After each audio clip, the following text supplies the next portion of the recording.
C'est Rien choisi, les enquêtes de Riley Page, tome 17, écrit par Blake Pierce, lu par Caroline.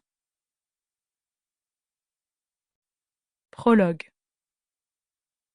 Le shérif Emory Whiteman tenait la grande torche pendant que 2 de ses agents continuaient à creuser la terre meuble. Le trou long et étroit commençait à devenir assez profond. L'agent Tyrone Baldry s'interrompit et sortit de la fosse. Appuyé sur sa pelle, il s'essuyait le front avec sa manche sale. « Hé, shérif !» dit Baldry. « Vous voulez pas prendre la relève de l'un de nous pour un petit moment ?»« Nous aurions bien besoin d'un peu de répit, » plussoya l'agent Newt Holland, toujours en train de racler la terre au fond du trou. Whiteman pouffa. « Quelqu'un doit tenir la lumière. » Les 2 agents grognèrent d'un ton sarcastique. Mais en effet, la petite clairière dans les bois s'était assombrie pendant qu'ils travaillaient. Whiteman envisagea de tout arrêter, jusqu'à ce qu'ils puissent amener un éclairage adéquat.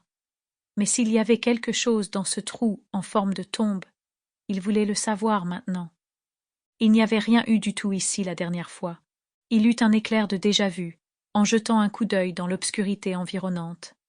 C'était par une nuit d'automne fraîche comme celle-ci. Il y avait presque un an. Ils étaient venus ici sur la base d'un tuyau sinistre, à la recherche d'une personne disparue. Une jeune femme nommée Alison Ellis, qui avait disparu quelques nuits plus tôt à Halloween. Une note anonyme leur avait demandé de creuser ici, là où la terre fraîchement retournée avait eu l'air d'être une tombe. Mais après avoir enlevé toute la terre meuble, ils n'avaient rien trouvé. Aujourd'hui, près d'1 an plus tard, la femme était toujours portée disparue et aucun corps n'avait jamais été retrouvé. Une nouvelle note les avait à nouveau conduits ici. Et une fois de plus, la terre meuble avait porté à croire que quelque chose ou quelqu'un pouvait être enterré là. Et une fois de plus, cela commençait à ressembler à un cruel canular, attirant la police ici pour la même chasse aux dahus.